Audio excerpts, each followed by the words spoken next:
ሰላም ጤና ይስጥልኝ ውድ የቻናሌ ቤተሰቦች ዛሬ ይዤላችሁ የመጣሁት ስለ ሰርች ኢንጂን ኦፕቲማይዜሽን ምንድነው የሚለውን ላወራላችሁ መጥቻለሁ። ለዚህ ቻናል አዲስ ከሆናችሁ ሰብስክራይብ ማድረግ እንዳትረሱት።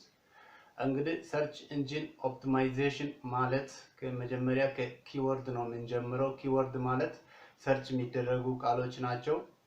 ስለዚህ ሰርች የሚደረገው ለምሳሌ እናንተ የምትሰሩበት ኒች ሜክ ማኒ ኦንላይን ከሆነ እንዴት ነው ሰው ምን ብሎ ነው ሰርች የሚያደርገው ወይም እንዴት ነው የኔ ኮንቴንት ራንክ አድርጎ ሊወጣ የሚችለው የሚለውን ስታስቡ ለምሳሌ ኢትዮጵያ ውስጥ ሆናችሁ የምትሰሩበት ኒች ሜክ ማኒ ኦንላይን ከሆነ ሜክ ማኒ ኦንላይን ኢትዮጵያ፣ ሜክ ማኒ ኦንላይን ኢን አዲስ አበባ፣ ሜክ ማኒ ኦንላይን ኢን ሳምዌር ብላችሁ ራንክ አድርጎ ሊወጣላችሁ የሚችለውን ኪወርድ መምረጥ ማለት ነው ኪወርድ ማለት።